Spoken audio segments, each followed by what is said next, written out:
নমস্কার বন্ধুরা, তোমাদের এসজি স্টাডি সেন্টারের একটা নতুন ভিডিওতে স্বাগত জানাচ্ছি। তো তোমরা টাইটেল আর থাম্বনেল থেকে বুঝতে পেরে গিয়েছো আজকে কিন্তু আমরা দ্য গ্রিন হাউস এফেক্ট থেকে সাজেশন পড়বো।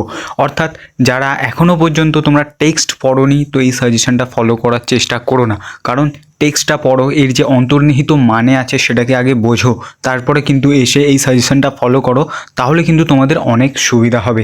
এবং ভিডিওটা পুরোটা দেখবে, কারণ এই ভিডিওতে আমি এমন দুটো কোয়েশ্চেন বলেছি যে দুটো কোয়েশ্চেন তোমাদের একদম করতেই হবে। ওই দুটো কোয়েশ্চেন যদি না করে যাও তাহলে পরীক্ষার হলে কিন্তু পস্তাতে পারো। ভিডিওটা পুরোটা দেখবে, আর চ্যানেলে যদি নতুন হয়ে থাকো তো চ্যানেলটাকে সাবস্ক্রাইব করে নেবে।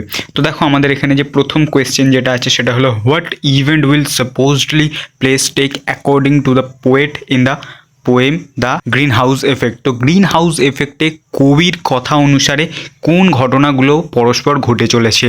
তো এর যেটা উত্তর হবে সেটা কিন্তু তোমাদের একদম শুরু থেকে, যে গ্লোবাল ওয়ার্মিংয়ের ফলে কি কি হচ্ছে, শহরের কি পরিবর্তন হচ্ছে, সমুদ্রে কি পরিবর্তন হচ্ছে, আন্টার্কটিকার যে প্রসঙ্গটা আছে সেটা তোমাকেও লিখতে হবে, এবং যে শেষে তোমাদের যে কোরিয়ান ইকোনমি কিভাবে বুস্ট হচ্ছে সেটাও কিন্তু তোমাদের এখানে লিখতে হবে, এবং নাটস যে গাছ আছে।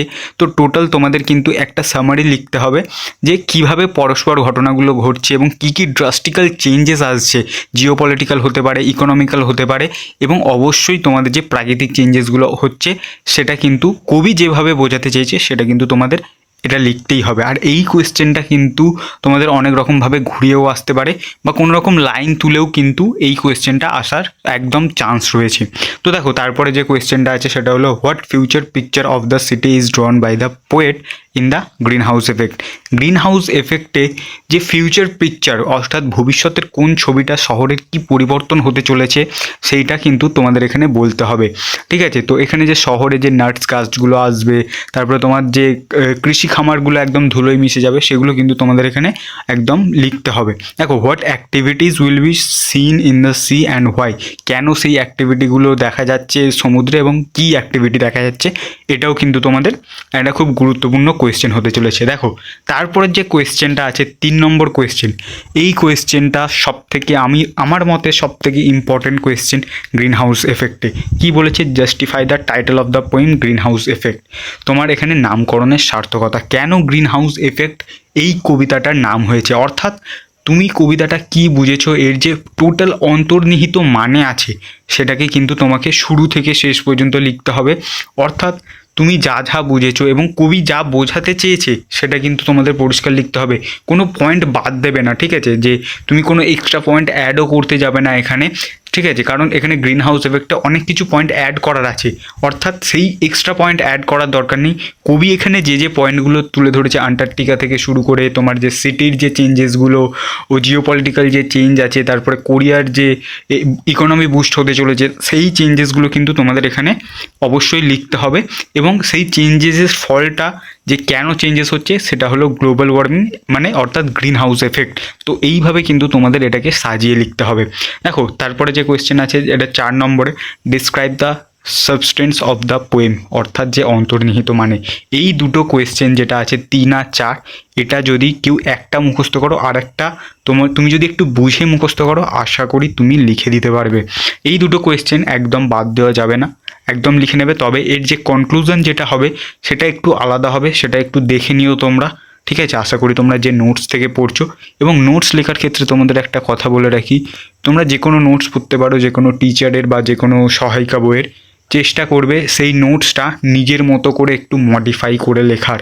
কারণ তোমরা 11-12-এ তোমাদের এই কথাটা বলে রাখি, অবশ্যই তোমরা জানো যে তোমরা যদি একটু নিজে থেকে লেখো তাহলে সেই লেখাটা কিন্তু বোঝা যাবে। তো তার ফলে কি হবে, যিনি এক্সামের খাতা দেখবেন তো তিনি একটু তোমাকে আলাদাভাবে নাম্বার দেবে, আমি এটা মনে করি। কারণ আমি নিজে যখন লিখতাম তো এই রকমই হতো, কারণ তুমি যদি কপি পেস্ট করে লেখো তো আরও 10টা ছেলের সাথে লেখা কিন্তু সেম হয়ে যাবে। তো দেখো, তারপরে যে 5 নম্বরে যে গুরুত্বপূর্ণ কোয়েশ্চেনটা আছে, what are 2 major visual imaginary presented in the poem green house effect. নম্বরে যেটা বলেছে সেটা কিন্তু তোমাদের এখানে দুটো ভিজুয়াল, অর্থাৎ তোমাদের যে প্রি ক্লাইমেট চেঞ্জ এবং পোস্ট ক্লাইমেট চেঞ্জে যেটা সমুদ্র এবং শহরের কি কি পরিবর্তন হয়েছে সেটা কিন্তু একটা কম্প্যারিজন ওয়াইজ তোমাদের লিখতে হবে। এটাও কিন্তু খুব গুরুত্বপূর্ণ কোয়েশ্চেন। অর্থাৎ তোমরা যদি এই 3টে কোয়েশ্চেন করো, অর্থাৎ 3, 4, 5, তাহলে তোমাদের যদি কোনো লাইন তুলেও কোয়েশ্চেন আসে বা তোমাদের যদি কোনো 2 মার্কসেরও কোয়েশ্চেন আসে বা ভেঙে কোয়েশ্চেন আছে 3+3, 4+2, তো তোমরা, আমি মনে করি যে অবশ্যই তোমরা অ্যাটেন্ড করে আসতে পারবে এবং গুছিয়ে লিখে আসতে পারবে। কিন্তু তার আগে তোমাদের টেক্সটটা ভালো করে পড়তে হবে। টেক্সটে যে অন্তর্নিহিত মানেগুলো বুঝিয়েছে সেটাকে তোমরা ভালো করে বুঝবে, এবং যারা মুখস্থ করো তারা মুখস্থ করে লিখতেও পারো, আর যারা ইংলিশ অর্থাৎ তোমরা বাংলা থেকে ইংলিশে ট্রান্সলেট করে নিজে থেকে লিখতে পারবে, তো তাদের তো বলবো অবশ্যই তোমরা ফুল মার্কস পাওয়ার একটা দাবিদার হতে চলেছো।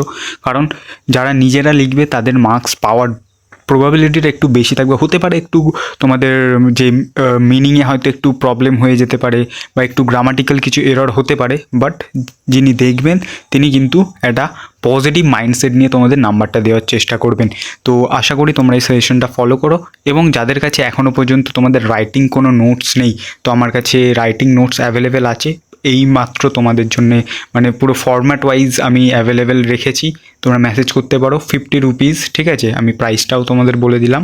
তো আশা করি তোমাদের ভিডিওটা ভালো লেগেছে। তো ভালো লেগে থাকলে একটু সাবস্ক্রাইব করো আর বন্ধুদের সাথে শেয়ার করে দিও।